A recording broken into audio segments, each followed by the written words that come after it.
Le Real Madrid. On parle de bien plus qu'un simple club de foot, hein. C'est une véritable institution, un empire.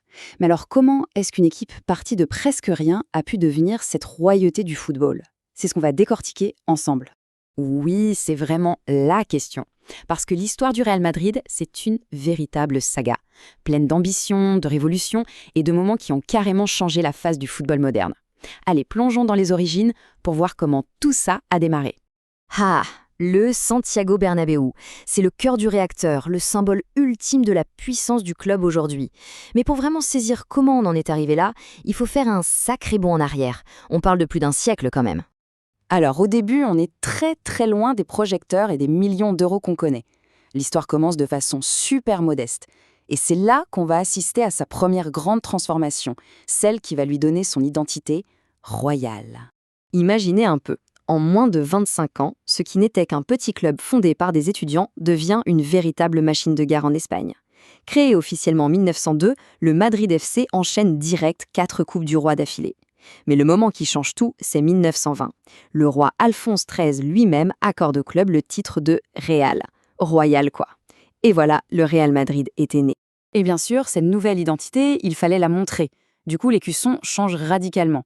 On garde le monogramme de base et hop, on vient poser la couronne royale juste au-dessus. C'est un détail, mais ça change absolument tout pour l'image et le statut du club. D'ailleurs, ce lien avec la royauté est tellement fort que l'écusson va carrément suivre les soubresauts de l'histoire politique espagnole. Regardez, en 1931, la monarchie tombe. Et bim, la couronne disparaît de l'écusson. Logique. Elle ne reviendra qu'en 1941, après la terrible guerre civile. Ça montre à quel point l'identité du club était déjà fusionnée avec celle du pays. Bon, maintenant, il faut qu'on parle d'un personnage absolument clé. L'homme qui va faire passer le Real d'un grand club espagnol à un monstre européen. Pour faire simple, sans lui, le Real Madrid d'aujourd'hui n'existerait pas. Santiago Bernabéu. Quand il arrive à la présidence en 1943, il a une vision, mais une vision XXL. Cette phrase, elle résume tout. Le type ne voulait pas juste gagner des matchs. Non, non. Il voulait bâtir un empire, avec des fondations dignes d'un club qui allait dominer la planète foot. Et la première pierre de cet empire, la voilà. Un stade monumental pour l'époque. Il n'a pas été construit pour les besoins du moment, non. Il a été pensé pour un avenir de domination mondiale. C'est vraiment là, sur cette pelouse, que la légende européenne du Real allait s'écrire. Et justement, parlons du terrain. C'est là que le rêve de Bernabéu va devenir une réalité éclatante. On entre dans l'âge d'or des années 50, la décennie qui va graver l'ADN européen du club dans le marbre pour toujours. Et pour y arriver, la stratégie a changé du tout au tout. Bernabéu s'est dit « Les meilleurs joueurs espagnols, c'est bien, mais moi je veux les meilleurs joueurs du monde ». Et le premier coup de génie, ça a été de signer la superstar argentine Alfredo Di Stefano. C'est lui le véritable déclencheur de tout. 5, retenez bien ce chiffre. C'est le nombre de Coupes d'Europe que le Real Madrid a gagné d'affilée. Les 5 toutes premières éditions du tournoi, de 1956 à 1960. C'est un exploit monumental, jamais répété, qui a direct catapulté le club au sommet du monde. Évidemment, pour un tel exploit, il fallait une équipe de rêve. On avait Di Stefano, le chef d'orchestre, Gento, la flèche sur son aile, Raymond Kopa, notre stratège français, et Ferenc Puskás, le canonnier hongrois.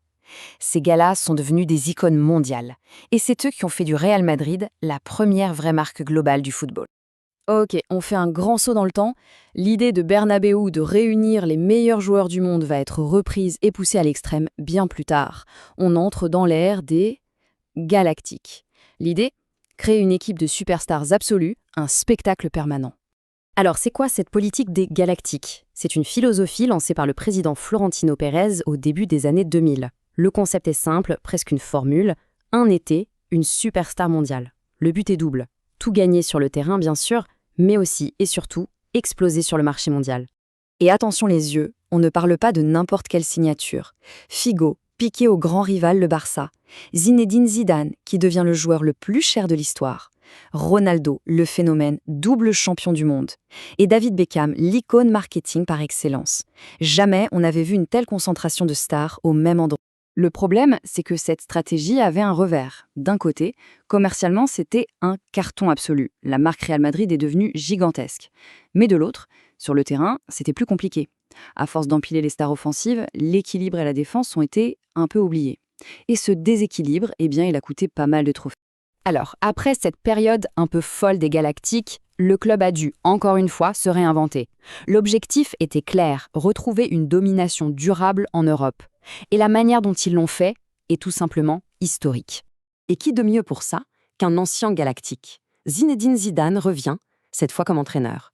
Et là, il réalise l'impensable. Il mène son équipe à 3 victoires consécutives en Ligue des Champions. 3 d'affilée. Dans le foot d'aujourd'hui, tout le monde pensait ça impossible. 15.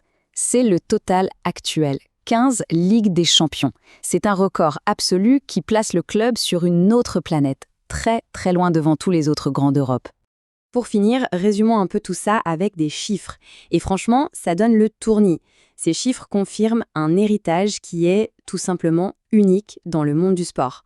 Et attention, ce n'est pas juste une opinion. C'est la FIFA elle-même, l'instance suprême du foot, qui l'a décrété. En décembre 2000, elle a officiellement nommé le Real Madrid meilleur club du XXe siècle. Ça pose les choses, non? Le palmarès, il parle de lui-même. C'est simple. Record de titres en championnat d'Espagne, record absolu en Ligue des Champions, record en Coupe du Monde des clubs, record en Supercoupe de l'UEFA. Bref, peu importe où l'on regarde, il y a de grandes chances que le Real Madrid soit au sommet. De ses origines royales à la Révolution Bernabéu, de la folie des Galactiques à la dynastie Zidane, le Real a une capacité incroyable à se réinventer pour toujours rester au top. Finalement, la question, ce n'est pas tellement de savoir s'ils vont continuer à gagner, mais plutôt comment ils vont le faire cette fois. Alors à quoi ressemblera le prochain grand chapitre de cette saga ?